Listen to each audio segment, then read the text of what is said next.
wabarakatuh. Selamat sore Bapak, Ibu, dan adik-adik mahasiswa. Kali ini kita bertemu di acara Ekosistem Bisnis Digital Live Podcast sesi 2.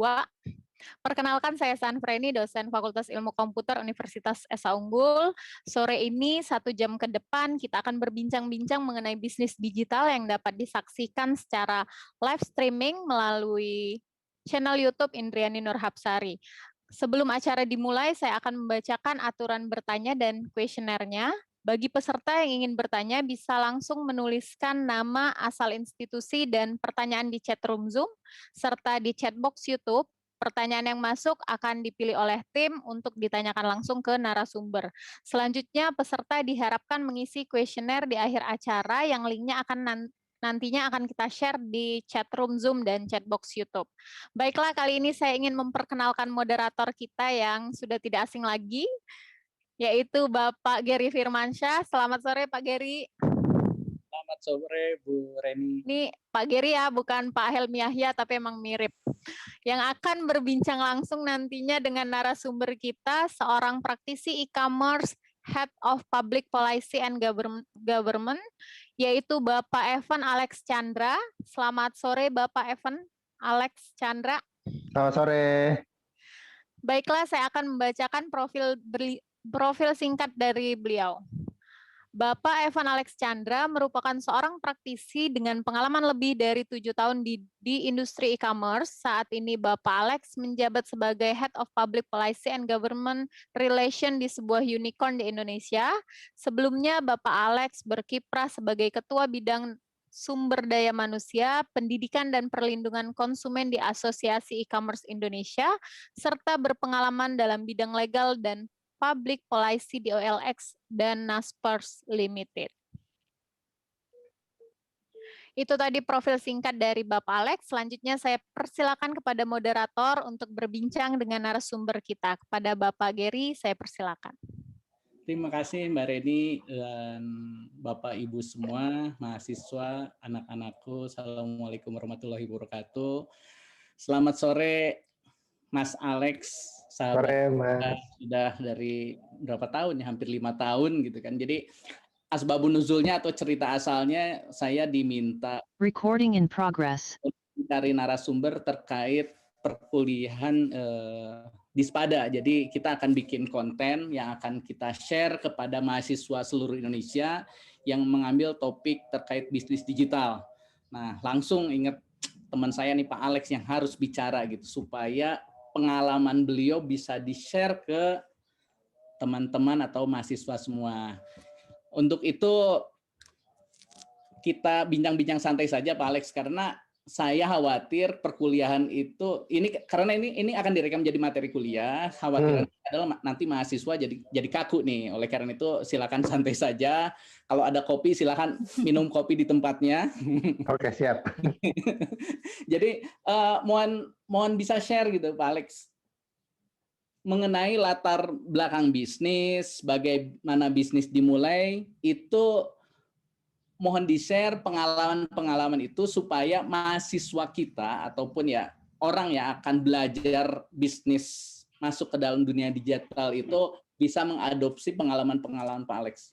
Untuk itu silakan Pak Alex bisa cerita. Oke, Mas Gary, pertama kita mesti bedain dulu sih. Satu, apakah dia mau jadi pelapak online, atau dua, dia mau bikin startup. Karena dua-duanya jelas dunia yang beda ya. Jadi kalau misalnya saya bahas satu-satu dulu deh. Kalau misalnya dia mau jadi pelapak online, ya jelas dia harus siapin punya barang dulu. Barangnya boleh dia punya sendiri dan atau dia boleh dropshipping atau misalnya jadi reseller. Nah, bedanya dropshipping sama reseller apa? Kalau dropshipping itu misalnya Mas Gary yang punya barangnya. Barangnya tetap di Mas Gary, tapi misalnya Mbak Indri mau pesen lewat saya bakal kontak ke Mas Gary langsung kirim ke Mbak Indri. Nah, kalau reseller berarti saya beli putus dulu sama Mas Gary, habis itu saya kirim ke Mbak Indri. Nah, habis itu selain punya barang, jelas harus di-maintain sih, sama kayak toko-toko yang lain ya. Kalau jadi pelapak online ya harus di-maintain tokonya. Jadi jangan cuman karena saya seringkali lihat orang-orang itu begitu mereka pasang iklan, mereka harap langsung laku, langsung tajir. Ya nggak gitu juga sebenarnya. Jadi memang harus di-maintain, harus dipromo juga. Sebar-sebarin lah ke WhatsApp, Facebook, Instagram, dan lain-lain. Sekarang misalnya saya jual pisang keripik. Nah, dengan gitu nanti mudah-mudahan malah makin laku. Terus jangan lupa ikut kelas online. Jadi setiap platform itu biasa bikin kelas pelatihan online buat UMKM. Ya, jadi sering-sering aja ikut, sering-sering ikut komunitas. Nanti bakal dapat selaknya gimana cara jualan online-nya. Dan kenapa harus jualan online? Karena gini, kalau contoh Mas Gary buka toko misalnya di Pasar Petojo misalnya, kan yang belanja di toko Mas Gary itu paling mentok tuh 1 kilometer dari lokasi pasarnya kan, apalagi lagi pandemi. Nah, makanya penting banget buat jualan online sebenarnya. Buat sektor apapun ya, mau sektor jasa, mau sektor produk, semuanya bisa online seperti sekarang. Kemudian yang kedua, kalau mau bikin startup digital, pertanyaan saya yang pertama adalah yakin memang. Karena gini, karena yang berhasil survive di tahun pertama itu startup digital itu kurang lebih cuma sekitar 2%-an lah.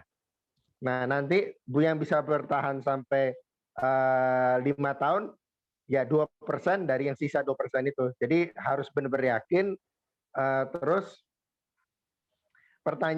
yang penting adalah sebenarnya momentum. Ambil contoh kayak gini, kayak skuter Matic itu sebenarnya Yamaha Mio itu bukan yang paling pertama, tapi momentumnya dapetnya pas. Jadi yang paling pertama skuter Matic itu justru dikeluarin oleh Kymco. Nah, sama kurang lebih kayak misalnya Bukalapak, Tokopedia atau Lazada dan lain-lain. Kalau misalnya lebih cepat 1 tahun, momentumnya nggak dapat. Lebih lambat 1 tahun pun momentumnya nggak dapat sebenarnya. Jadi momentum juga benar-benar pas. Cuman mungkin pertanyaannya adalah gimana cara tahu momentum yang pas, ya kan Mas Gerian? Nah, cara tahu momentum yang pas itu satu, benar-benar harus jualannya itu ke target market paling akhir. Jadi contoh, misalnya mau bikin sebuah marketplace, ya langsung tanya, interview, makin banyak respondennya, makin baik sebenarnya. Dan target marketnya harus sesuai. Jadi saya ada beberapa pengalaman dengan startup, dia lakuin testing ke user, tapi ternyata target marketnya salah. Jadi pada saat testing semua orang bilang bagus, baik, ternyata begitu rilis malah konsumen beneran mereka malah teriak-teriak, ini jelek, nggak bisa dipakai dan lain-lain. Jadi benar-benar harus tahu secara pasti kalian mau bikin apa, target marketnya apa, kemudian dari situ kita build produk prototipe-nya. Setelah dibangun, habis itu tetap harus secara berkala minta feedback dari user, termasuk juga terima keluhan dan lain-lain. Habis itu kita revamp produknya, kita bikin ulang lagi, terima masukan, gitu terus cycle-cycle-nya. Dan mungkin tadi buat teman-teman yang dengar mungkin khawatir, nggak jadi deh bikin startup gitu kan. Cuman gini sih, suatu unicorn bisa sebesar itu ya karena masalah yang diselesaikan juga besar. Ambil contoh kayak misalnya di Bukalapak. Bukalapak menyelesaikan masalah gimana caranya orang bisa menjangkau dari Sabang sampai Merauke, orang bisa confident, bisa bayar, ya karena sebelum ada Bukalapak, ya emang solusi macam itu belum ada. Masalahnya besar, orang belum pernah belum pernah ada solusinya, momentumnya pas, eksekusinya pas, makanya bisa jadi unicorn. Gitu Mas Gary kira-kira. Oke ya, jadi tadi ada 2 hal. Pertama mau dropshipping reseller atau startup. Karena kan di dunia digital ini kadang orang digaungkan, oke silakan saja startup seperti itu. Tapi ternyata ada 2 hal yang harus diperhatikan. Nah, menurut Pak Alex nih dari pengalaman, buat mahasiswa yang baru belajar mau bisnis digital itu lebih baik ngambil tadi dropshipping reseller atau startup.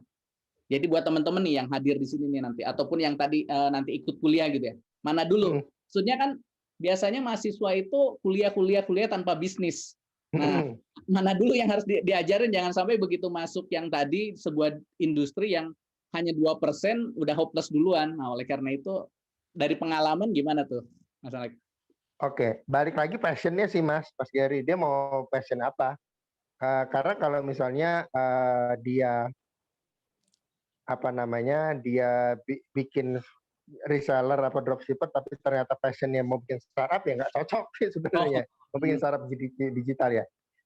Saya bisa bilang gini sih, kalau mau bikin digital startup minimal itu harus ada 3 peran yang harus diisi. Oke, orangnya mungkin bisa lebih dari 3 atau kurang dari 3, tapi jelas harus ada 3 peran yang harus diisi. Jadi operasional, marketer, sama yang ngelit tentunya, yang coding. Jadi saya ulang ya, operasionalnya, yang marketingnya, sama yang bikin produknya. Gitu, itu yang tugasnya yang coding. Nah, makanya biasa kan ada COO-nya, ada CMO-nya, ada CTO-nya. Kurang lebih kalau mau bikin startup minimal 3 unsur itu ada. Nah, masalahnya kadang-kadang nemuin 3 komponen ini agak-agak susah sebenarnya. Makanya penting banget kalau misalnya mau bikin startup, buat punya banyak koneksi, buat selalu belajar terus sebenarnya. Dan ini ngomong chemistry sih ya sebenarnya. Dan bukan berarti gini sih. Bukan berarti kalau misalnya saya sama Mas Gary sahabatan, pas bikin bisnis belum tentu jalan. Karena bisa jadi visi misinya beda, cara ngerjainnya beda. Jadi mesti make sure juga nanti kalau misalnya kalian mau bikin startup, mau nyari founder, pastiin visi misinya sama dan memang sesuai dengan kebutuhan startup yang mau kalian bikin, begitu. Oke, jadi tadi kan ada 3 peran yang harus disiapkan. Itu kalau di kampus bisa bareng-bareng, belum tentu itu menjadi bisnis gitu kan. Ya teman-teman, pada saat bikin bisnis ya kita harus jelas siapa berperan apa. Nah, seandainya itu sudah ya kira-kira nih teman saya sudah ada yang bisa posisi operation, marketer atau coding nih di level mahasiswa. Itu balik lagi, ini idenya dulu kita mau mensolusikan apa, karena kan biasanya startup itu munculnya dari permasalahan. Oh, masalah kita ada apa, kemudian kita akan mencari solusi. Nah, dari ide dulu kemudian cari orang yang satu visi atau visi dulu baru kita cari masalah gitu. Gimana tuh pengalamannya? Saya mungkin bisa cerita sedikit dari yang saya dengar ya, Mas ya. Jadi bisa salah satu, nggak bisa ini benar-benar momentum sih Mas. Ya tergantung dia kapan dapat hidayah lah gampangnya gitu. Jadi nggak ada rumusnya yang mana harus duluan sebenarnya. Karena bisa jadi ngomongin soal visi, misalnya visi dia jadi orang baik, misalnya dia mau bermanfaat buat banyak orang, tahu-tahu dia bikin crowdfunding buat buat bantu-bantu orang, atau misalnya malah dia belum dapat tujuan hidupnya malah, tapi setelah nyari-nyari bikin startup malah ketemu tujuan hidupnya, kan juga bisa juga kayak gitu kan Mas gitu. Oke, ya jadi buat tips itu menjadi masukan buat teman-teman ya, gitu kan. Jadi jangan langsung down begitu hanya 2% yang sukses, tapi kita harus coba karena momentum itu nggak bisa langsung dapat kan, kita harus coba-coba terus sehingga kita dapat momentum tadi itu. Nah, mungkin bisa nggak Pak Alex cerita mengenai masa tersulit dulu gitu ya. Ini kan tadi kan ada tips tadi mau pilih dropshipping, reseller maupun yang tadi startup digital gitu. Nah, teman-teman ini kan baru semua, ingin belajar. Tadi sudah dikasih tips, kemudian mungkin bisa diceritakan pada saat dulu kondisi sulit seperti apa, kemudian bagaimana menyelesaikan solusi tadi gitu. Karena itu yang mudah-mudahan pelajaran itu membuat teman-teman eager, jadi terus berjuang untuk mendapatkan momentum. Bisa nggak? Oke. Atau pernah ada nggak di startup dulu gitu, di kegiatan dulu? Yang paling susah justru bangun pagi, Mas. Gitu. Jadi kadang-kadang orang mikir, wah yang susah itu harus yang gede-gede masalahnya. Padahal enggak sebenarnya kan. Paling susah itu justru ngegerakin diri buat apa namanya, buat ngerjain sesuatu yang nggak jelas. Saya ulang ya, kadang-kadang susahnya bikin startup itu nggak jelas masa depannya, nggak kelihatan gitu, nggak kelihatan langsung gitu kan. Kan kadang-kadang kalau misalnya jadi karyawan, oh bangun pagi, dapat gaji per bulan, oke. Tapi kalau dapat startup bisa jadi tabungan kekuras, gitu. Jadi, nah saya bakal fair-fairan aja kalau mau bikin startup digital ya tabungan kalian bakal habis, bakal kekuras. Makanya itu fase bootstrapping namanya. Itu judulnya modal sendiri. Nah, makanya kadang-kadang buat hal itu orang-orang yang bikin startup digital itu mereka kadang-kadang mulai nyari investor-investor yang percaya sama idenya. Habis itu mereka nawarnya saham misalnya mau invest berapa juta dapat berapa persen saham gitu. Karena kenapa harus nyari investor? Karena kalau misalnya nyari utang, bohong kalian aja tabungannya habis gitu. Gimana mau bayar utangnya kan? Gitu. Itu kalau mau bikin startup digital. Kalau mau bikin apa namanya? Mau jadi reseller atau dropshipper. Satu, kalian cukup rajin nggak buat nyari barang yang kira-kira kalian niat jual? Gitu. Karena ambil contoh gini, aksesoris HP. Semua orang jual aksesoris HP kan. Tapi apakah kalian punya eagerness atau passionate enough gitu buat nyari-nyari, aksesoris HP yang paling populer sekarang apa sih sebenarnya? Terus butuh modal berapa? Hal-hal kecil sih Mas, apa namanya, yang sebenarnya kalau dilakuin tiap hari malah impact-nya besar. Contoh kayak misalnya nyari barang yang cocok. Ya kalau misalnya kalian cuma nyari satu hari, oh ini ketemu kayaknya ini bisa laku dijual. Besoknya nggak nyari lagi, ya udah ketinggalan sama kompetitornya. Begitu Mas. Jadi kata kuncinya adalah berjuang gitu ya. Berjuang, yes. Pokoknya nggak pantang menyerah gitu kan tadi kan, gitu ya. Konsistensi sih Mas. Kadang-kadang yang saya lihat itu menggebu-gebunya di awal. 1 bulan, 2 bulan, 3 bulan masih semangat. Apalagi dapat user pertama, apalagi dapat transaksi pertama. Wah semangat itu. Tapi habis itu lama-lama, loh kok gini-gini aja gitu ya. Nah makanya konsistensi itu penting banget. Makanya penting banget buat apa namanya, buat bisa tergabung di komunitas-komunitas, buat bisa belajar terus gitu. Karena kalau misalnya nggak belajar terus ya bukan di zona nyaman sih, malah akhirnya malah terlena, malah mentok sendiri gitu. Jadi key-nya ada kerja keras dan konsistensi sebetulnya. Nah untuk yang barusan kan nguras tabungan nih, ini perlu kita highlight nguras tabungan. Jadi sampai titik mana kita perlu nguras tabungan atau pindah bisnis gitu ya. Tadi kan dropshipping, saya misalnya jualan casing, udah dapet nih secara sustain penjualan, tapi kok mentok gitu-gitu aja. Nah itu sampai titik mana sebetulnya bisnis ini nggak menguntungkan, kita harus pindah aja, misalnya dropshipping baju Korea ataupun apa misalnya gitu. Itu ada lesson learn nggak? Jadi supaya teman-teman itu tahu, wah ini kayaknya track saya salah nih, harus cepatnya saya pindah. Nah itu gimana tuh Pak? Benar-benar case per case sih Mas, kalau saya bilang sih. Ambil contoh kayak misalnya, walaupun duitnya masih banyak, tapi kalau misalnya udah burnout, mati itu Mas bisnis. Atau kebalikannya, passionnya masih ada, runway-nya udah habis, duitnya udah habis, ya susah juga. Atau misalnya contoh, supplier tahu-tahu nggak bikin barangnya, wah udah itu collapse tuh. Mesti nyari kan supplier yang lain kan.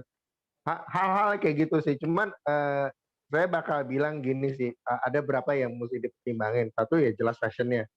I'm a very very passionate driven man gitu.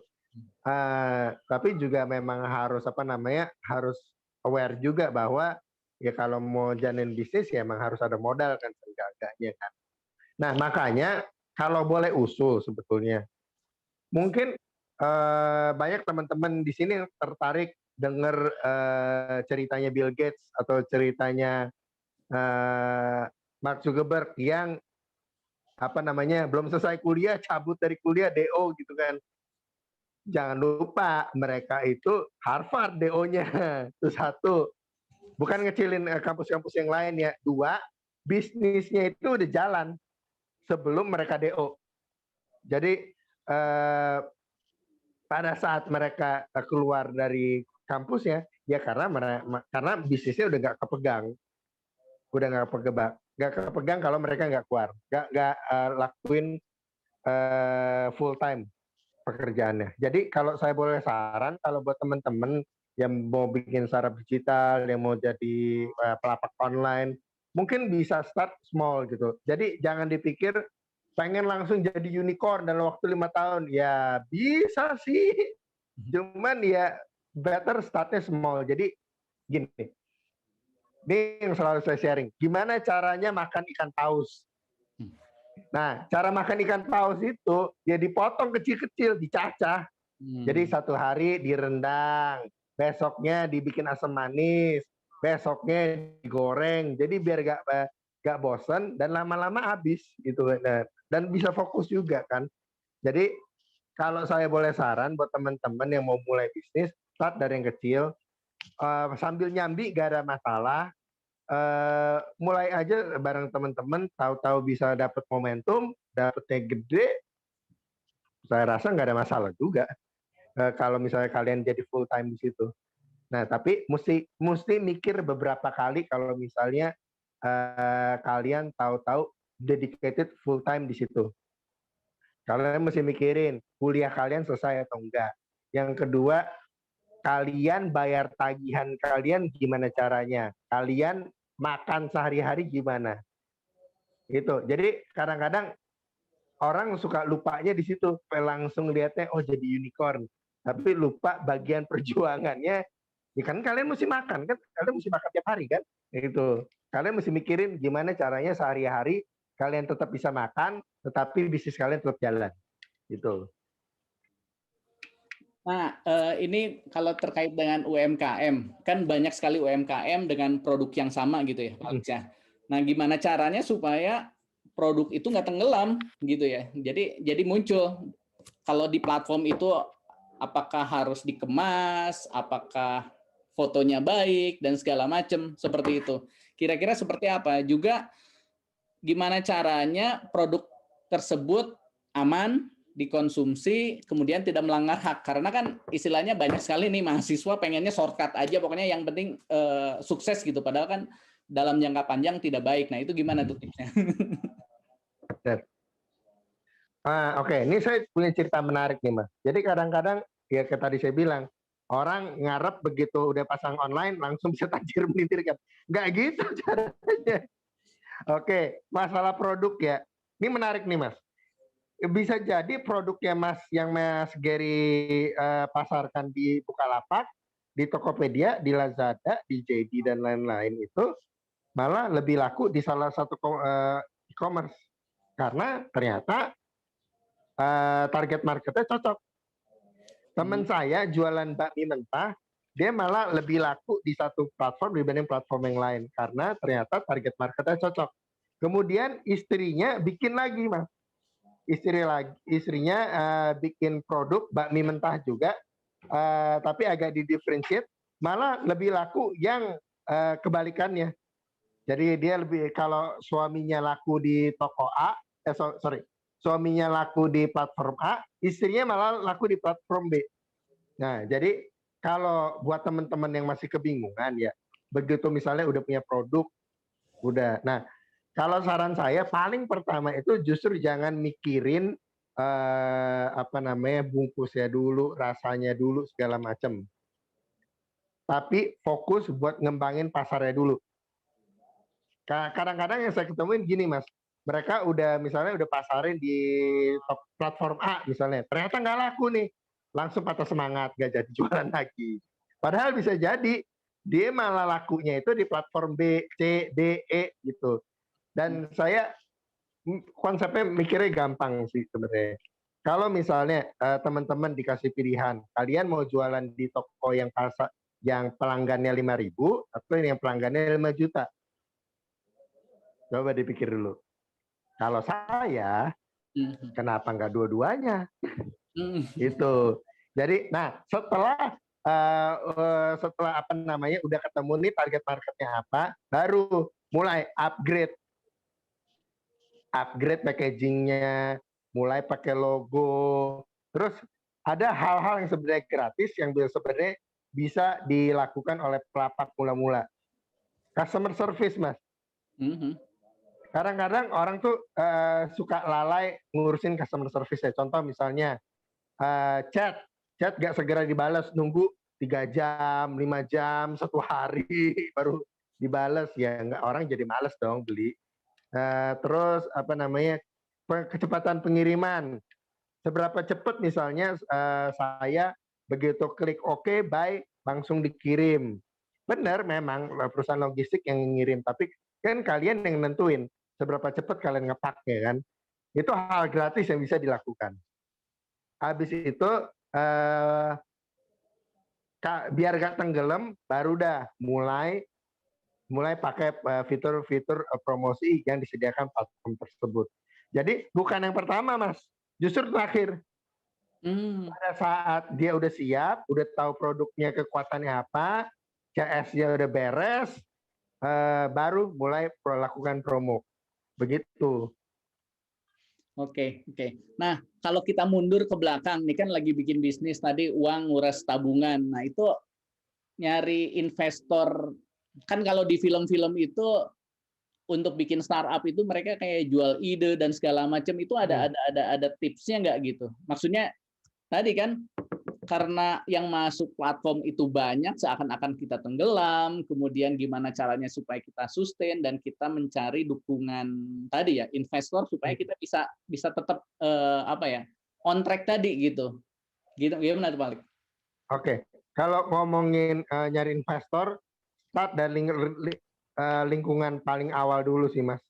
Jadi keluarga, teman-teman, sahabat. Jack Ma tuh foundernya, dia founding Alibaba tuh 18 orang, Mas. 18 orang.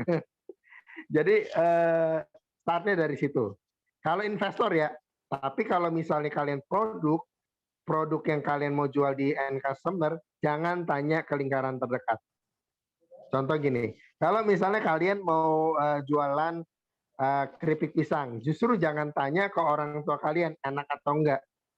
Karena bisa jadi jawabannya bias. Mereka biasanya bilang, oh enak. Tapi atau kebalikannya, kalau yang teman-temannya Raja Tega itu terus suka ceng-cengin ya, dia malah bilang keripik pisangnya nggak enak banget. Nah, jadi kalau untuk produk harus ke end consumer. Tapi kalau misalnya untuk investor, itu bisa sama teman-teman.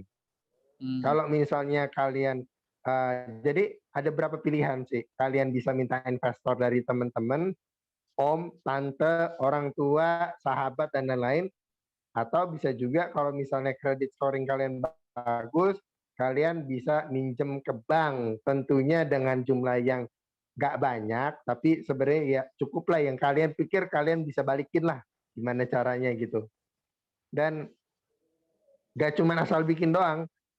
Kalau kalian mau bikin startup gitu, pastiin kalian tahu gimana caranya kalian making money. Gitu. Kadang-kadang orang suka lupa bikin situs, bikin app, tapi lupa nih cara gue making money gimana ini. Lah, kalau nggak bisa making money, gimana perusahaannya jalan? Gitu.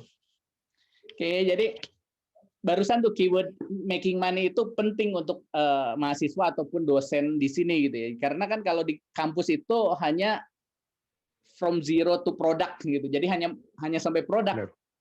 Dari produk itu mau diuangkannya itu nggak ngerti nih gitu kan. Oleh karena itu mumpung sama expertnya kali Pak Alex bisa cerita nih kalau misalnya dia punya beras di rumah, punya obat-obatan yang bisa di-share barangkali ataupun produk digital. Nah, itu gimana caranya?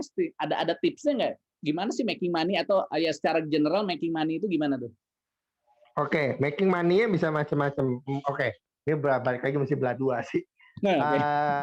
Belah antara yang pelapak jadi pelapak ya. Kalau making money ya kalian ambil margin dari produk yang kalian bikin ya. Nah, marginnya itu gak cuma dihitung harga produsen pas barangnya laku ya.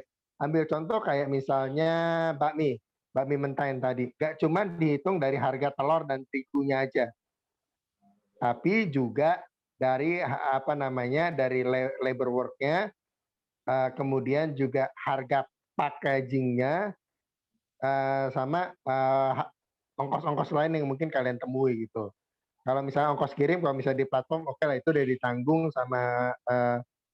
sama pembelinya langsung.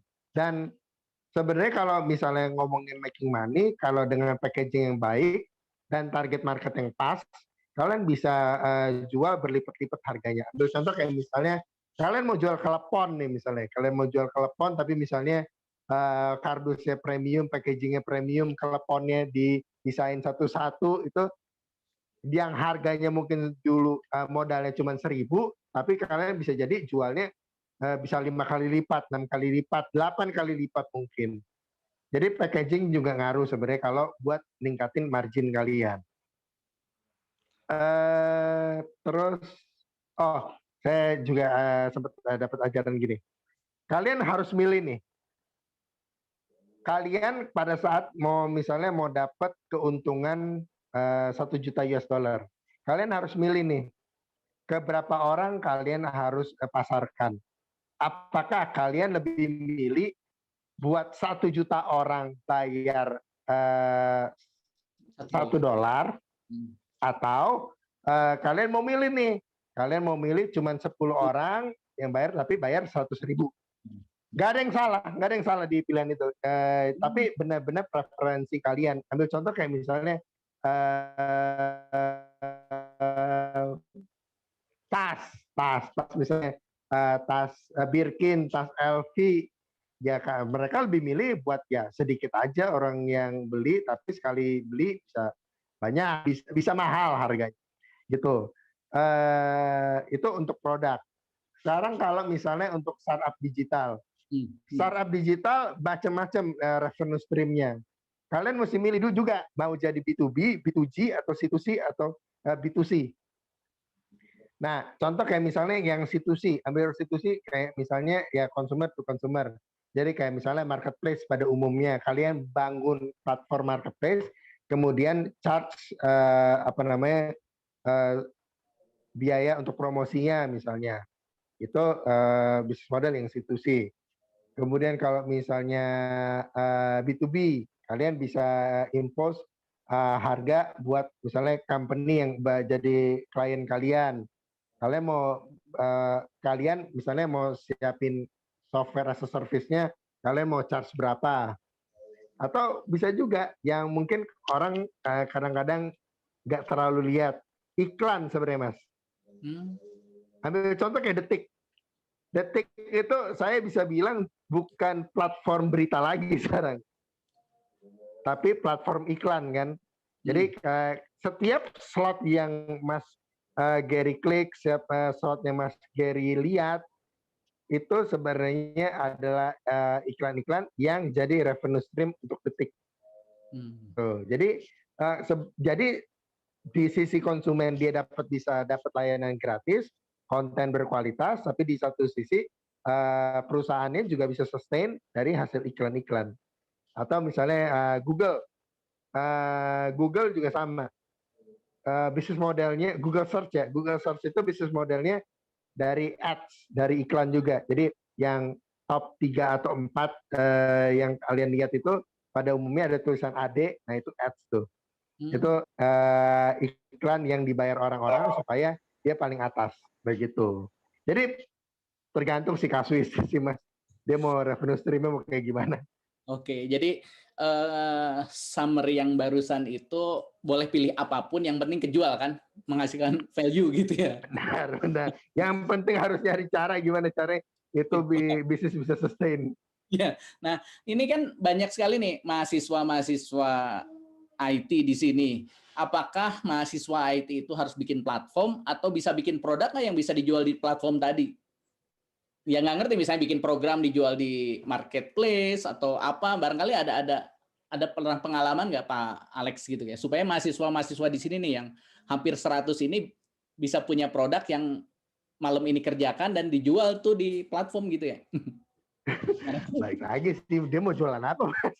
Ya, itu nggak ngerti. Ada nggak misalnya tiba-tiba program dijual di platform apa, misalnya program, font, voice over yang bisa dilakukan secara digital gitu. Ada nggak sih, Pak? Kadang-kadang, ini juga menarik. Kalau misalnya Mas Gary lihat misalnya contoh di Bukalapak atau Tokopedia, mereka ada kadang-kadang jual software apa, misalnya software crawling misalnya, itu juga bisa kan.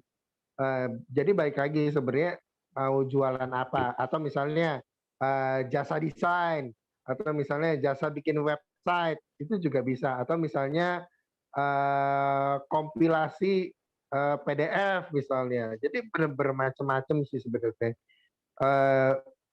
Dan ya balik lagi sih, kalian mau jual apa dan mau jualnya di mana gitu. Jadi nggak harus jualan pempek atau otak-otak gitu ya? Enggak harus. Nggak harus. Boleh, nggak dilarang. Nggak, maksudnya Boleh juga kalian IT. jangan dipikir kalau online itu harus jualan apa pempek itu bisa, tapi juga bisa jadi tempat buat apa namanya jualan software, jualan apa namanya produk-produk yang kalian bikin misalnya. Dan siapa tahu itu malah bisa jadi portofolio kalian gitu. Oke. Jadi kalau ada tugas dari dosen ya selesai tugas jual aja di Bukalapak atau ini ya Tokopedia gitu ya. Bisa masukin ke CD atau masukin ke USB, ntar mereka bayar gitu kan. Bisa kayak gitu. Nah, kalau itu anggaplah mahasiswa ataupun UMKM seperti itu gitu. Berarti kan akan ada sekian ribu orang yang melakukan hal yang sama. Ada nggak tips gitu supaya kita bisa melakukan apa ya, atau aktivitas kunci gitu supaya kita bisa bersaing dengan UMKM lain? Maksudnya lesson learning ini kita bisa ajarkan ke semua UMKM ini loh, Kak, kalian supaya bisa kompetisi dan segala macam gitu. Gimana tuh Pak? Oke. Ini balik lagi ke teman saya Mas, yang jualan bakmi mentah itu. Oke. Nah, setelah dia jualan bakmi mentah itu mulai laku, mulai packagingnya bagus, CS-nya udah mulai diberes-beresin, dia mulai ada budget marketing Mas. Nah, jadi budget marketing yang saya maksud apa? Jadi kayak misalnya teman-teman bisa lihat, misalnya di platform-platform itu kalau misalnya mau di atas terus, itu kan harus bayar kan? Ya bayarlah kalian. Atau misalnya mau jadi super seller, bayarlah kalian. Dengan gitu, kalian bisa lebih mungkin dilihat oleh calon pembeli kalian. Nanti misalnya mereka udah biasa nih beli sama kalian, repeat order dia Mas. Bakmi mentah ini. Teman saya ini juga antik juga nih. Dia jualan bakmi mentah awalnya. Kemudian jual di salah satu platform, laku, ketemu sama beberapa tukang bakmi. Jadi itu tukang bakmi akhirnya setiap minggu tuh tetap beli lewat platform. Sekali beli berapa puluh kilo, repeat order. Gitu. Jadi jangan dipikir kalau misalnya jualan online itu cuma sekali beli terus cabut, enggak. Bisa juga repeat order kayak gitu.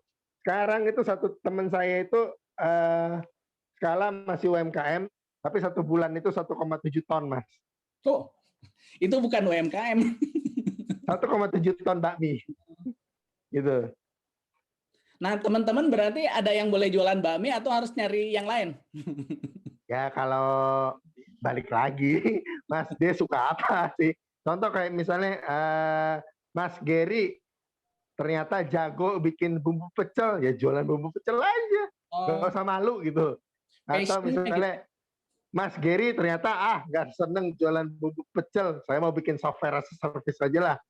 Mas Gary jualan software as a service, nggak ada nggak ada rumusnya sebenarnya. Nggak ada rumusnya, apapun yang penting bisa dijual dan laku. Nggak usah cari kalau wah gitu ya. Kadang-kadang nggak perlu nyari yang wah gitu. Saya kemarin tuh ketemu iklan. Dia jualan telur Mas. Dia jualan telur burung, bukan telur ayam ya, telur burung. Telur burung yang apa namanya buat telur burung hias lah. Nah, atau ada juga yang jual apa namanya, yang jual tombak misalnya. Ada aja yang beli. Jadi mungkin kadang-kadang mahasiswa atau orang-orang mikir, ini nggak elit, ini jual bumbu pecel. Jangan salah, banyak yang jadi tajir gara-gara jual bumbu pecel doang. Ya itu. Jadi sebetulnya passion pertama, kemudian produk yang ada di sekitar kita gitu kan. Jadi mau terserah orang lain ada ya kita coba jual aja gitu ya Pak Alex ya. Benar.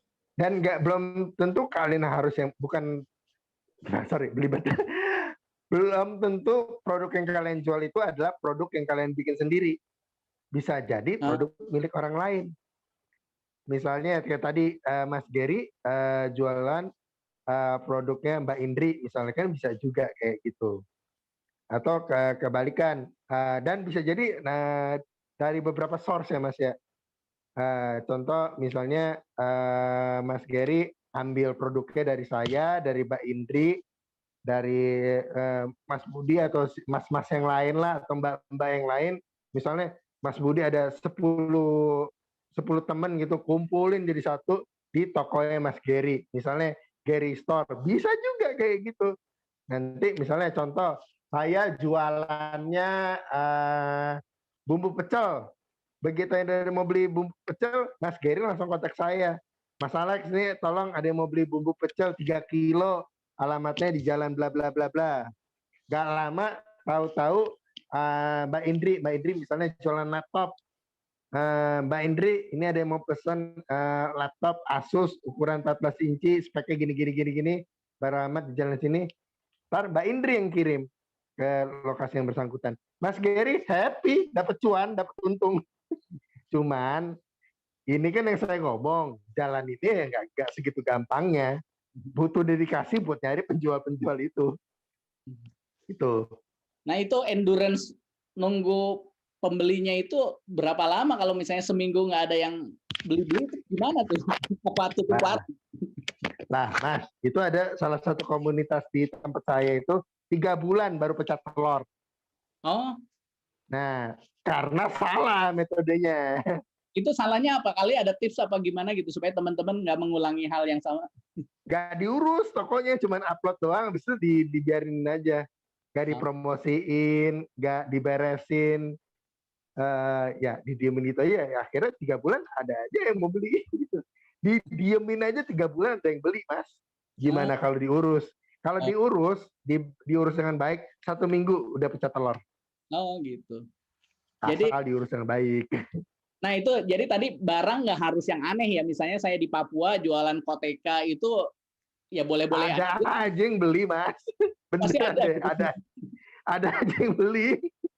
Jadi kalau saya di Kendari saya tinggal cari ke pasar apa yang unik saya jual gitu ya. Bener. Bisa. Oke. Itu kayak contoh misalnya tas noken itu. Beli mungkin di pasar berapa gitu kan. Begitu masuk online misalnya jadi bisa berapa kali lipat gitu. Oh gitu. Harganya. Karena unik gitu ya. Karena unik. Nah, ini contoh nih Mas. Mas mungkin pernah lihat yang tampah yang bambu itu kan. Nah, itu lucu banget tuh. Itu kita beli mah paling berapa kan di pasar. Itu dijual malah dipasarkan sebagai pajangan dinding. Sekali jual berapa dolar itu. Kadang-kadang mungkin idenya mesti nyeleneh juga. Oke. Jangan takut pasang harga, Mas. Oke. Gitu. Jual aja dulu gitu ya. Jual aja dulu. Oke. Nah, ini ada pertanyaan-pertanyaan nih dari audiens. Waktunya juga udah tinggal 20 menit tanpa terasa gitu ya. Bukan 20 menit sih, hampir 12 menit lagi. Jadi, pertama ada terkait dengan policy. Ada nggak sih sebetulnya policy yang secara offline ada, di online nggak ada, ataupun sebaliknya gitu? Mas, apapun yang berlaku di offline, berlaku di online. Udah gitu aja itu ya? Oke. Nah, udah gitu terus ada data nih. Kan tadi sebetulnya dari transaksi, dari aktivitas, sebetulnya ada data nih di platform itu. Sebetulnya ada nggak sih peluang mahasiswa untuk misalnya melakukan data analitik ataupun kampus kerjasama sama platform untuk melakukan analisa sehingga mahasiswa itu bisa mendapatkan benefit dari data itu? Jawabannya ada, Mas. Itu kita di ITB itu, sorry. Kita kantor Bukalapak di dekat ITB itu kita ada namanya kantor AI, Mas. Jadi kalau misalnya teman-teman dari kampus mau lakukan studi, bisa kerja sama-sama kita. Kirim proposalnya, ntar kita lihat, siapa tahu bisa kerjasama. Itu. Ini ada pertanyaan dari Ahmad Nasihudin nih. Jadi tadi kan ada investor nih cerita, kita bikin startup lah. Udah gitu terus udah dikasih seeding gitu ya, misalnya 150 juta. Kemudian bisnisnya gagal, itu gimana tuh? Ya udah, investornya gigit jari, mau gimana? Oh gitu, nggak harus kita jual baju itu buat nombokin. Enggak. Oh. Karena kan investasi, Mas, bukan pinjaman. Jadi perlu dibedain antara pinjaman dan investasi. Kalau misalnya investasi ya udah, gagal ya gagal gitu. Tapi ya biasanya investornya bakal tanya nih, traction kalian gimana, bakal balik modalnya gimana, cara kalian making money gimana, itu baru dia mau invest. Jadi jangan kendor dulu gitu ya, pokoknya jalanin, jadi beli baru. Dan dia mungkin bakal nanya, kalian mau stay di bisnis ini sampai kapan gitu, sampai kapan kalian bakal bilang stop. Itu juga bakal ngaruh ke ke dia mau invest atau enggak kan. Kalau Unicorn sendiri saat ini untuk mendukung UMKM gimana Pak Alex? Macam-macam sih Mas Gary. Jadi kita itu rutin berkala bikin kelas Rabu dan Jumat misalnya. Kita bikin kelas cara jualan online. Terus juga kita kerjasama sama pemerintah daerah juga. Jadi misalnya UMKM di pemerintah daerah ataupun pusat yang mau diedukasi UMKM-nya bisa kita edukasi. Termasuk juga kita ada bikin komunitas juga. Nah, komunitasnya penting karena biar mereka saling tumbuh sebetulnya. Jadi gampangnya gini deh, di tiap grup WhatsApp pasti ada yang bawel kan. Nah, terus ada juga yang yang malu-malu kan. Seenggaknya yang malu-malu ini begitu dia masuk komunitas dia bisa dapat manfaat begini. Misalnya contoh ada yang bawel, ini saya jualan kacang kok gak laku-laku. Nah, terus bakal ditimpali sama ketua kelompoknya atau bisa juga sama member komunitas yang lain. Oh, masalah jual kacangnya, harusnya begini. Nah, yang silent reader bisa dapat manfaat dari baca itu kan, Mas. Begitu, ketimbang dia malah gelagapan sendiri, kebingungan kan. Belum lagi kita bikin acara-acara juga sering, Mas. Kayak misalnya setahun sekali adalah kita kumpul bareng, sayangnya pandemi aja. Betul, jadi banyak macam, Mas. Terus belum lagi yang kayak buka modal, kita juga kasih pinjaman modal. Terus juga ada promo Bangga Buatan Indonesia.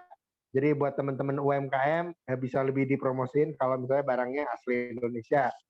Kemudian apalagi ya? Oh, gratis ongkir, cashback dan lain-lain. Ya itu yang kita lakukan buat mendukung UMKM. Kalau misalnya di offline ya Mas jualan di Pasar Petojo mana dapet yang keunggulan kayak gitu kan. Itu. Jadi sederhananya gaulah sama teman-teman digital gitu ya, biar dapat benefit. Pokoknya jangan sok tahu bakal sukses, tapi gaul aja, nanti banyak pelajaran seperti ini gitu ya Pak Alex ya. Tips dari Pak Alex untuk mahasiswa ataupun UMKM yang mau masuk ke digital, apa yang harus dilakukan untuk mengatasi tantangan? Karena kan kalau tadi digambarkan benefitnya banyak, kemudian gimana caranya supaya menumbuhkan eager mereka, supaya ayo berjuanglah terus, pasti ada jalan gitu. Gimana Pak Alex? Oke, satu mesti tahu dulu mau jadi apa. Nah ini nih, kadang-kadang yang susah nih Mas. Mahasiswa udah ditanya mau jadi apa saya. Besok kuliah apa aja belum tentu tahu dia. Ya kan? Tapi mesti Jadi benar-benar mesti tahu dia mau jadi apa. Gak cuma setelah lulus ya, tapi dia mau jadi apanya. Jadi mungkin bisa start dari bikin daftar impian. Jadi misalnya paling gampang gini, pada saat kalian umur 40 tahun, kalian mau achieve apa? Makin spesifik makin baik. Contoh misalnya kalau ambil contoh saya ya. Saya misalnya saya mau punya mobil Pajero Sport, saya mau punya rumah minimal di 3 kamar. Kemudian impian saya mau makan tanpa harus lihat harganya. Makin spesifik, makin tajam, malah makin kemungkinan besarnya kecapai. Saya bakal secara gamblang bilang, karena saya bikin daftar impian itu, impiannya malah kecapai. Jadi start dulu dari situ tuh. Gitu. Kayak tadi saya bilang, Mas, cara makan ikan paus gimana? Potong kecil-kecil. Kalau misalnya kita udah tahu kita cara mau makan ikan pausnya, kelihatan cara makannya. Iya benar. Jadi kita harus tahu dulu kita mau ngapain. Pertanyaan sederhananya gitu. Jadi bangun pagi, lihat cermin, tanya kita mau ngapain. Kalau itu tidak bisa dijawab, jangan coba-coba masuk ke dunia bisnis gitu ya. Ngejawab itu aja udah susah gitu ya, Pak Alex itu ya. Saya dikasih tips sama mantan bos saya. Dia bilang begitu sampai kantor udah harus tahu mau ngerjain apa hari itu. Sederhana itu aja dulu. Jadi nanti pada saat kalian bangun pagi, kelar mandi, udah tahu mesti ngapain. Gitu.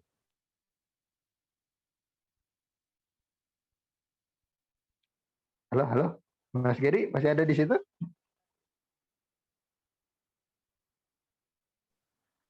Sepertinya lagi nge-lag nih Pak Gerinya. Oke. Oke, saya lanjut ke pertanyaan-pertanyaan dari adik-adik mahasiswa ya, Pak. Siap. Oke, jadi malah ada yang iklan nih, Pak, di chatbox. Bagus. Itu udah salah satu cara ya, Pak. Udah bener lah itu. Ini ada dari mahasiswa nanya tanggapan dari Mas Alex tentang mergernya 2 startup besar di Indonesia. Apakah memang sudah tepat dilakukan pada masa pandemi? Nah, ini memang waktu merger itu hits banget nih, sampai semua berita ngeluarin tentang itu. Itu tanggapan dari Pak Alex sendiri bagaimana? Oke. Saya bisa bilang gini sih, saya lagi kerja di salah satu kompetitornya. Jadi agak nggak juga sebenarnya. Tapi saya bisa bilangnya gini sih. Ini lagi zamannya lagi asik-asiknya sebenarnya. Bahwa kalau yang dulu-dulu orang mungkin nggak percaya bisa belanja lewat online kan, bisa jualan lewat online. Tapi sekarang orang-orang bisa lihat gitu loh. Kalian bikin startup digital itu ternyata bisa jadi sukses banget tuh. Gak cuma sukses ya, tapi sukses banget gitu. Jadi saya sih menyambut baik sih mergernya itu sih. Dan saya rasa juga bakal ada banyak berita-berita besar dan tebakan saya dalam 1-2 bulan ini. Ya, ntar ditunggu aja. Kejutan-kejutannya ya, Pak. Ya, Pak Geri udah masuk lagi nih. Silakan Pak Geri lanjut. Ya, namanya juga meeting digital, gangguan secara digital sering. Tapi tadi luar biasa sharing pengalamannya. Tentu waktunya juga nggak bisa panjang gitu ya, karena kita akan coba kompilasi. Tapi kalau saya summary-kan, pertama adalah kita memang harus eager, berjuang gitu untuk mencoba itu. Untuk mencoba berjuang tadi pun juga kalau perlu mundur lagi, kita tanya kita tuh sebenarnya ngapain sih gitu. Tadi kata tips dari Pak Alex itu. Kalau itu tidak bisa jawab, jangan maju ke sana gitu ya. Nanti uang habis, kita juga nggak jelas kita mau ngapain. Untuk UMKM ataupun para mahasiswa, silakan masuk ke klub. Semua itu ada. Jadi kalau ada niat ya di situ banyak sekali kelas-kelas yang bisa mengajarkan kita bagaimana masuk ke dalam UMKM, bisnis digital dan segala macam. Itu banyak sekali. Juga tadi adanya bantuan seeding dan segala macam. Artinya walaupun tadi 2%, tapi kalau kita memang eager untuk mencoba meraih apa yang kita inginkan, insya Allah ada jalan. Kira-kira seperti itu ya Pak Alex ya. Mungkin ada hal lain? Nah, pada saat nanti kalian bikin startup digital, kalian harus milih mau jadi zebra atau jadi unicorn. Oh. Nah, unicorn itu yang tipenya yang ngejar valuasi, yang apa namanya, yang ngebakar duit dulu, terus biar supaya apa namanya, supaya bisa dapat gede banget di belakangnya misalnya. Atau kalian milih jadi zebra. Zebra itu yang lebih mikir buat sustainability. Nggak ada yang salah. Saya bakal ulang, nggak ada yang salah kalian mau jadi zebra atau mau jadi unicorn. Misalnya contoh zebra itu kayak perkakasku. Perkakasku, Bineka itu juga kategori zebra. Mereka lebih fokus gimana caranya bisa sustain puluhan tahun, bisa apa namanya, bisnisnya bisa jalan, bisa operating, itu yang kategori zebra. Sementara kalau misalnya yang lebih ngejar jadi unicorn itu mereka malah fokusnya buat reaching secara cepat dan secara lebih besar, begitu. Karena yang salah di antara dua-duanya. Oke, ada nih pertanyaan dari mahasiswa. Karena lalu bikin bisnis itu berkorelasi dengan uang. Itu benar nggak sih? Bahwa kita harus siapin dulu modal dulu, kemudian baru bisnis. Atau tadi kita punya passion dulu, terus bisnis? Ya iya, harus punya duit dulu, Mas. Seberapa besar itu? Sekarang saya ajarin nih caranya nih. Jadi banyak startup itu, yang startup digital, mereka ada beberapa line bisnis stream ya. Jadi contohnya gini, Mas Gary sama saya mau bikin startup misalnya ya. Jadi jangan dipikir, misalnya kita mau bikin startup platform marketplace deh ya. Jadi jangan dipikir bahwa 100% itu oke ngurusin marketplace platformnya dulu full time. Nah itu oke, itu bisa jadi end goal ya, tapi kan tetap mesti ada yang mesti kita makan kan. Jadi biasa itu founder itu juga bikin software house gitu. Jadi contohnya Mas Gary dan saya bikin platform marketplace, tetapi pada saat yang sama kita misalnya sediain layanan buat company yang perlu software as a service. Misalnya mereka butuh perhitungan gaji karyawan sebulannya, atau mesin absen, atau sistem absen karyawan. Nah, kan kalian bikin tuh misalnya sistem absen karyawan, terus misalnya apa namanya perhitungan gaji dan lain-lainnya. Itu kan kalian dibayar kan. Nah, hasil pembayaran itu kalian belah.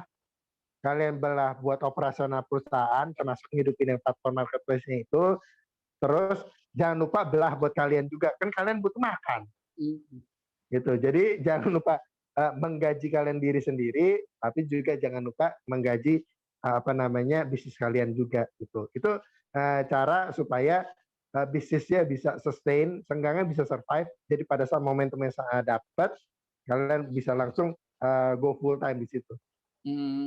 Jadi jangan puasa dulu terus nanti mati gitu ya, lebih baik. Iya. Ini ngomongin endurance kan Mas, soalnya Mas Gary kan. Kadang-kadang banyak startup tuh gagal tuh kayak gitu. Dia fokus itu semua. Gak salah. Kalau misalnya runway-nya panjang. Tapi kan kalau lapar terus, puasa terus kan patah semangat juga, Mas. Iya, akhirnya udah tutup aja kan. Itu masalah di situ. Atau jangan dibalik, begitu untung dimakan, jadi nggak ada yang dijual, itu juga jangan. Nah, itu juga tuh kalau misalnya udah untung, tahu-tahu ngegaji dirinya terlalu besar. Nah, itu juga jadi masalah. Bisa kolaps itu perusahaan. Oke, terima kasih. Jadi tadi di sini ada pertanyaan gimana cara menarik pembeli. Kalau boleh, barangkali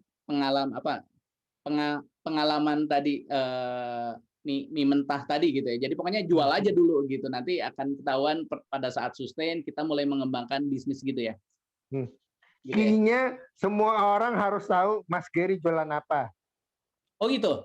Nah itu caranya saya publikasikan di semua media. Yoi, punya banyak grup kan, sebar aja. Sekarang saya jualan mie loh. Terus Tapi juga jangan tiap hari juga Mas, enak juga yang terima gitu.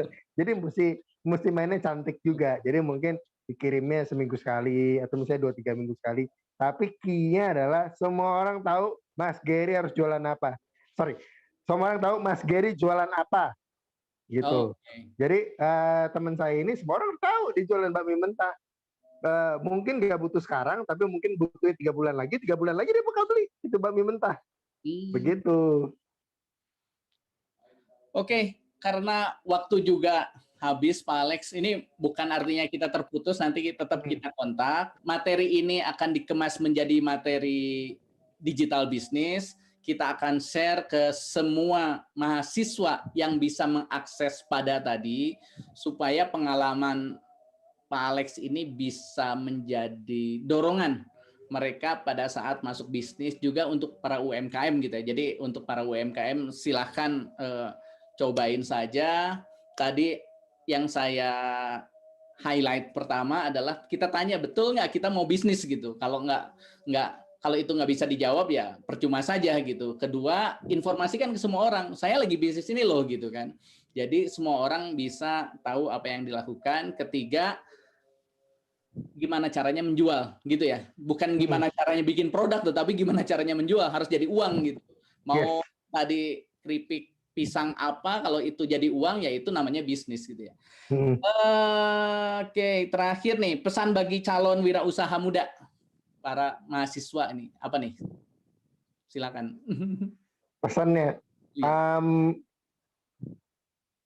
saya bisa kayak gini karena passion saya. Kalau pesan saya sangat menyarankan buat kalian-kalian itu harus tahu passion kalian apa. Kalian harus tahu mau jadi apa. Makanya saran saya bikin bikin daftar impian itu. Pertanyaannya cuma satu. Pada saat nanti kalian umur 40, kalian mau jadi apa? Nah, itu. Dari situ kerjain.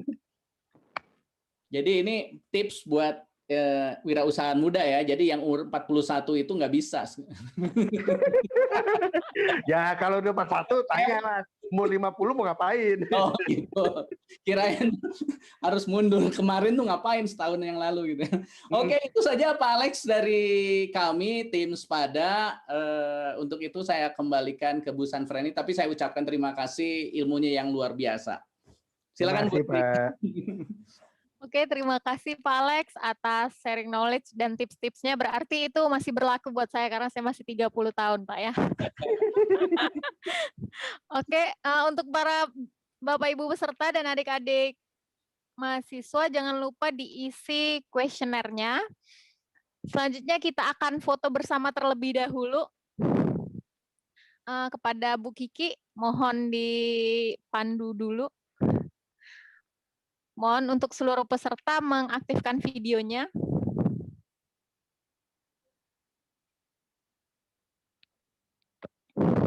Oke Bu Kiki, boleh dikasih aba-aba untuk diambil fotonya.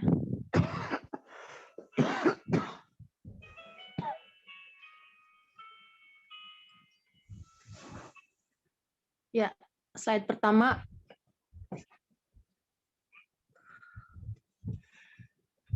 Pindahin dulu.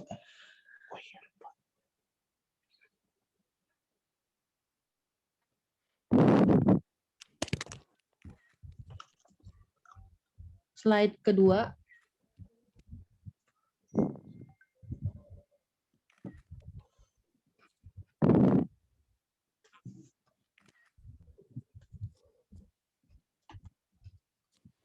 Slide ketiga.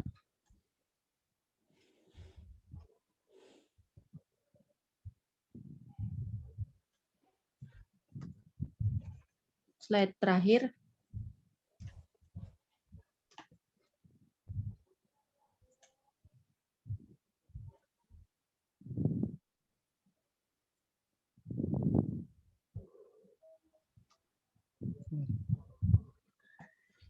Terima kasih Bu Kiki.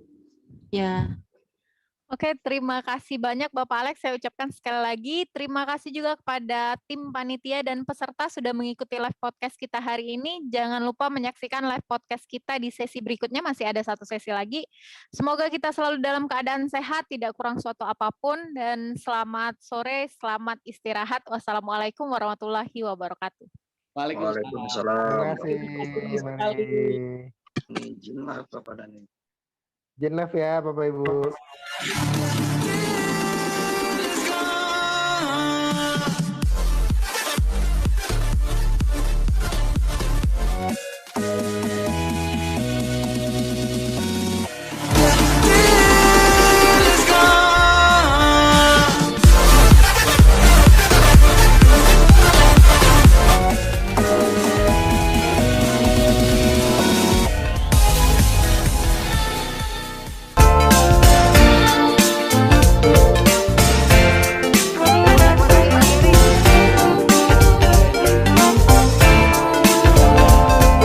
Sholat maghrib kayaknya Bu Ria. Iya. Sekarang mau Isa Bu Ria nih.